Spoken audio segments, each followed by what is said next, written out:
Saludos, bienvenidos a Escultura. Este episodio es especial porque estamos en el mes del amor y la amistad. En este episodio se explorará el fascinante mundo de la mitología griega a través del punto de vista de Psique y Eros, o como muchos le conocen, Cupido.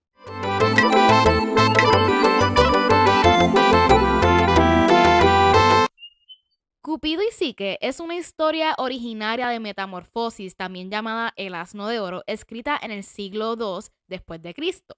La historia trata sobre la superación de obstáculos al amor entre Psique, que significa alma, y Eros, o mejor conocido como Cupido, que significa deseo, amor, y su unión definitiva en un matrimonio sagrado. La narrativa de esta historia se abre a múltiples interpretaciones y ha sido analizada como una alegoría y como cuentos de hada y mitos.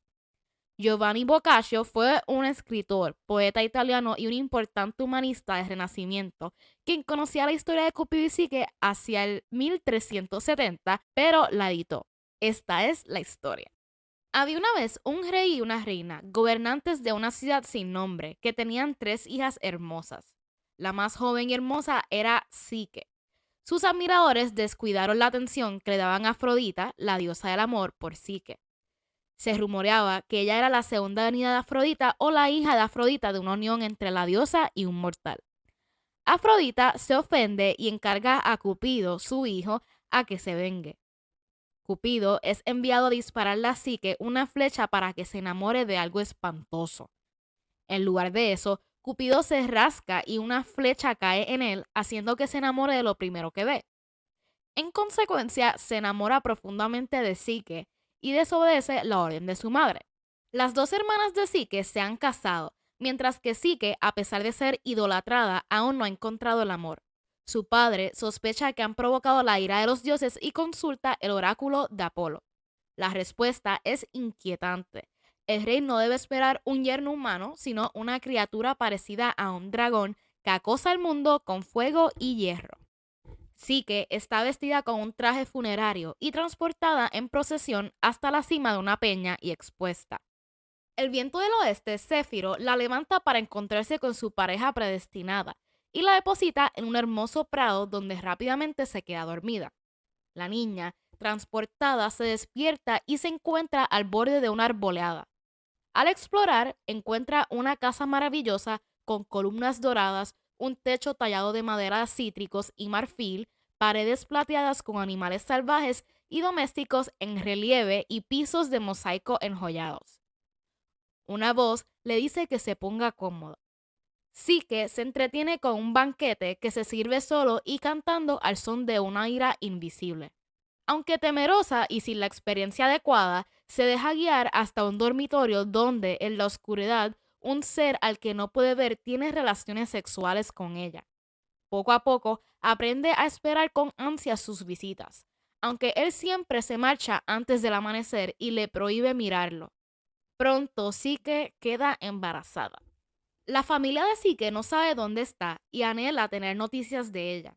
Después de muchos engaños, Cupido, aún desconocido para Psique, permite que Céfir, el dios y personificación del viento del oeste, lleve a las hermanas de Psique a que la visiten. Este le dice a Psique que no debe dejar que sus hermanas la influencien o arruinará su relación con Cupido. Cuando las hermanas ven al esplendor en el que vive Psique, sienten envidia y marchitan su felicidad, incitándola a descubrir la verdadera identidad de su marido, ya que seguramente, como predijo el oráculo, era una criatura parecida a un dragón que acosa al mundo con fuego y hierro. Una noche después de que Cupido se durmiera, Psique llevó a cabo el plan que idearon sus hermanas: sacar un puñal y una lámpara que tenía escondida en la habitación para poder ver y matar al monstruo. Pero cuando la luz revela la criatura más hermosa que haya visto, se sorprende tanto que se hiere con una de las flechas y abandona a Cupido. Golpeada por una pasión inquietante, derrama aceite caliente de la lámpara y lo despierta. Cupido huye y aunque ella intenta perseguirlo, él se va volando y la deja en la orilla de un río. Allí es descubierta por el dios del desierto, Pan, quien reconoce los signos de la pasión de ella. Psique reconoce la divinidad de Cupido y luego comienza a vagar por la tierra en busca de su amor perdido. Primero visita a una hermana, luego la otra. Ambas sienten envidias al conocer la identidad del marido secreto de Psique. Cada hermana intenta ofrecerse como reemplazo, escalando la peña rocosa y arrojándose sobre Zephyr para que la transporte, pero, en cambio, caen directamente a una muerte brutal. Mientras tanto, Psique llega a un templo de Ceres, diosa de la agricultura, y en su interior encuentra un desorden de ofrendas de cereales, guirnaldas y áperos agrícolas. Reconociendo que no se debe descuidar el cultivo adecuado de los dioses, pone todo en buen orden, provocando una teofanía de la propia Ceres. Aunque sí que reza por su ayuda y Ceres reconoce que se la merece, la diosa tiene prohibido ayudarla contra otra diosa. Sí que se da cuenta de que ella misma debe servir a Afrodita.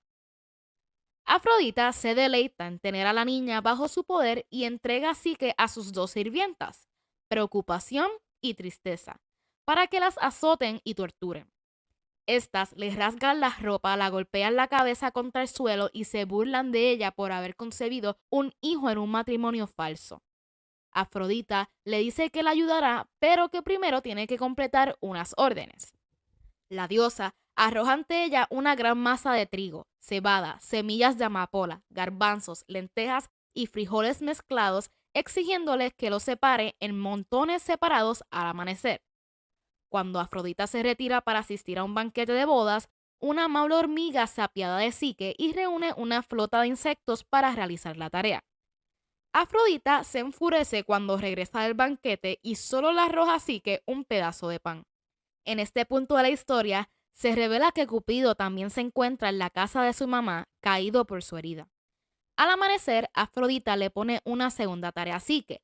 Debe cruzar un río y buscar lana dorada de las violentas ovejas que pastan al otro lado.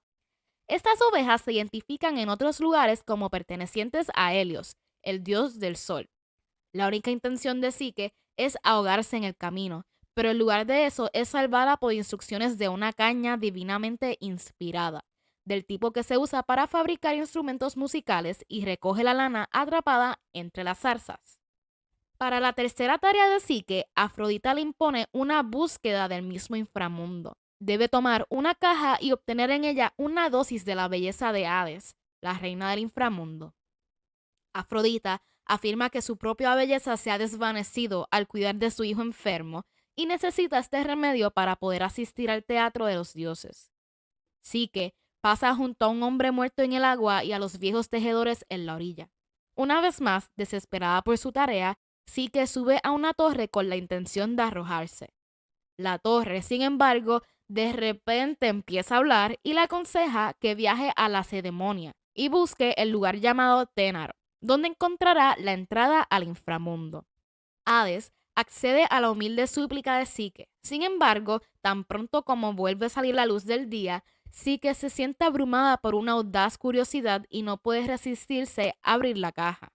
Adentro de la caja no encuentra más que un sueño infernal que la pondrá en una profunda letargía, quedando inmóvil.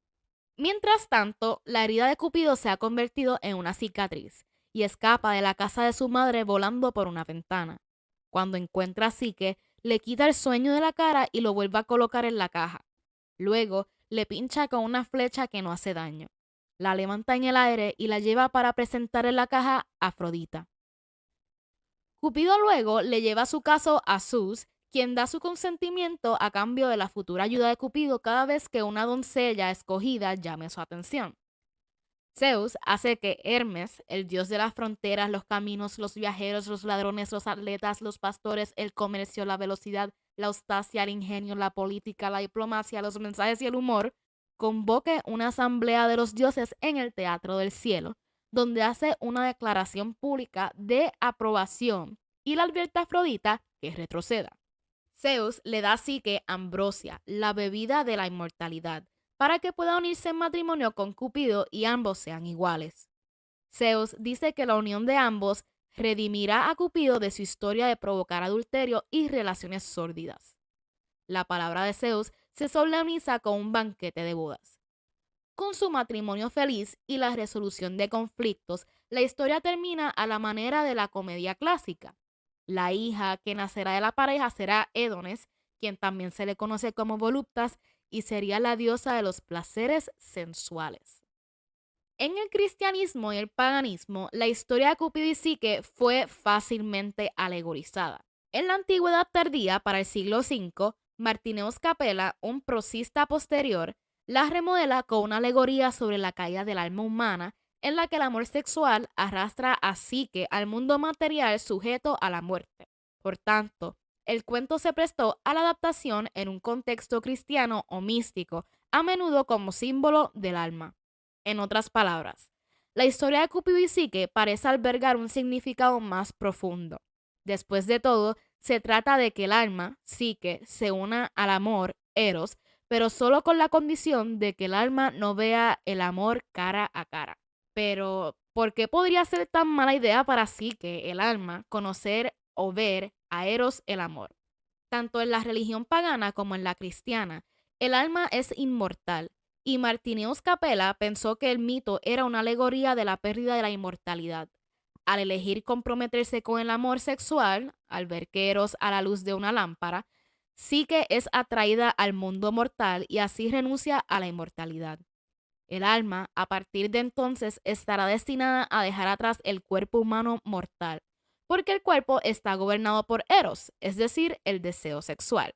Pero en el cristianismo, uno podría haber esperado que el mito de Eros y Psique adquiriera un simbolismo religioso similar, es decir, una advertencia para no ceder al deseo corporal a expensas del alma inmortal. Sin embargo, lo que realmente sucedió es que muchos escritores cristianos vieron el cuento como una representación del significado del matrimonio. Eros y Psique representan la unión entre el amor humano y el alma divina. Ciertamente, a pesar de la reputación del adulterio de Cupido en otras partes de la escritura clásica, él busca a Psique después de haber huido de ella anteriormente, y busca el permiso divino de Zeus para casarse con ella y convertirla en una mujer honesta. ¿Qué podría ser más cristiano que esto? En otros casos, para Polluelo, escritor y filósofo platónico, la inmortalidad se concede al alma de Psique como recompensa por su compromiso con el amor sexual. A principios de los siglos, hablan sobre el origen del mundo. Según ellos, la primera rosa se crea a partir de la sangre de Psique cuando pierde su virginidad con Cupido. Para el mitógrafo cristiano Fulgencio en el siglo VI, Psique era una figura de Adán, impulsada por curiosidad y la lujuria pecaminosa del paraíso del dominio de amor. Las hermanas de Psique son la carne y el libre albedrío, y sus padres son Dios y la materia. Para Boccaccio en el siglo XIV, los 1500, el matrimonio de Cupido y Psique simboliza la unión del alma y Dios. La tentación de interpretar la historia como una alegoría religiosa o filosófica todavía se puede encontrar en la modernidad. Psique, por su mismo nombre, representa las aspiraciones del alma humana, hacia un amor divino personificado en Cupido. Pero esto pasa por alto la caracterización de Cupido como un corruptor que se deleita en perturbar los matrimonios. En la tradición clásica, la novela de Polluelo fue uno de los textos antiguos que hicieron la transición crucial de la forma de rollo a códice, cuando fue editada a finales del siglo IV. Era conocida por escritores latinos como Agustín de Hipona, Macabrio, Sidonio Apolimar, Marciano Capella y Fulgencio. Pero hacia finales del siglo VI cayó en la oscuridad y sobrevivió a lo que antes se conocía como la Edad Oscura, quizás a través de un solo manuscrito. Esta historia siguió desconocida hasta mitad del siglo XIII, donde las copias comenzaron a circular entre los primeros humanistas de Florencia. El texto y la interpretación de Boccaccio de Cupido y Psique fue un gran impulso para la recepción del cuento en el Renacimiento italiano y para su difusión por toda Europa. En las artes, el banquete de bodas fue un tema favorito del arte renacentista. Una de las imágenes más populares del cuento fue el descubrimiento por parte de Psique de un Cupido desnudo durmiendo encontrado en cerámicas, vidrerías y frescos. La obra de arte proliferaron tras el redescubrimiento del texto de Apuyuelo junto con la influencia de la escultura clásica. A mediados del siglo XV, Cupido y Psique se convirtieron en un tema popular para los cofres nupciales italianos, particularmente los de Medici. Los pintores se sintieron intensamente atraídos por la escena. En Inglaterra, el tema de Cupido y Psique tuvo su periodo más brillante del 1566 al 1635, comenzando con la primera traducción al inglés de William Addington.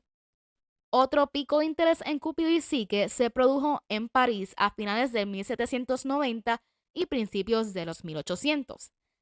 ¿Alguien sabe qué estaba pasando a finales del siglo XVI? Sí, la Revolución Francesa. Este interés se vio reflejado en la ópera, el ballet, el arte del salón, las ediciones de libros de lujo, la decoración de interiores e incluso peinados. Después de la Revolución Francesa, el mito se convirtió en un vehículo para la remodelación del yo. En los círculos intelectuales y artísticos ingleses de finales del siglo XVIII y XIX, la moda de Cupido y Psique iba acompañada de una fascinación por las antiguas religiones misteriosas.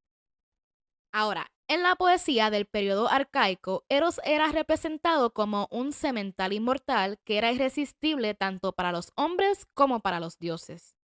Pero en el periodo helenístico se le retrató cada vez más como un niño juguetón y travieso.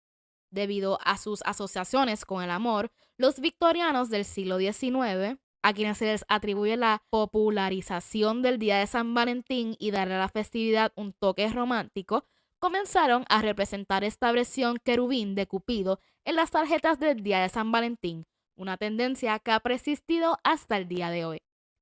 Cupido y Psique han estado bastante presentes a través de los siglos. En el 1491, el poeta Niccolò de Correggio volvió a contar la historia como Cupido como narrador. A Cupido y Psique a veces ha ofendido la sensibilidad contemporánea. En la década de 1840, la Academia Nacional de Arte prohibió a Cupido y Psique de William Page, que era considerada quizás la pintura más erótica de los Estados Unidos del siglo XIX. El tema clásico podría representarse en términos de desnudez y realista. Casi al mismo tiempo, Robert Bridges escribió Eros y Psique, un poema narrativo en 12 compases. Sylvia Townsend Warner transfirió la historia a la Inglaterra victoriana en su novela The True Heart de 1929, aunque pocos lectores hicieron la conexión hasta que ella misma lo señaló. El cuento de hadas del siglo XVIII, La Bella y la Bestia, es una versión de Cupido y Psique. Al igual que Cenicienta, pues vemos la comparación entre las dos hermanas de Cenicienta y las dos hermanas de Psique. La historia de Cupido y Psique se representa en una amplia gama de medios visuales. El escultor y arquitecto italiano Antonio Canova hizo una de mis esculturas favoritas, llamada Psique revivida por el beso de Cupido, que está ahora mismo en el Museo del Louvre, donde muestra un momento de gran emoción cuando Cupido está besando a Psique. En las pinturas a menudo se representa a Psique con alas de mariposa, ya que Psique en griego antiguo significa alma, y los griegos creían que el alma tomaba la forma de una mariposa cuando huía del cuerpo. Y así concluimos nuestro episodio lleno de amor, aventura y misterio alrededor de Eros y Psique. El amor verdadero trasciende todas las adversidades, así que nunca dejen de creer en la magia del romance y en el poder del corazón. Hasta la próxima y recuerden que esto es Cultura.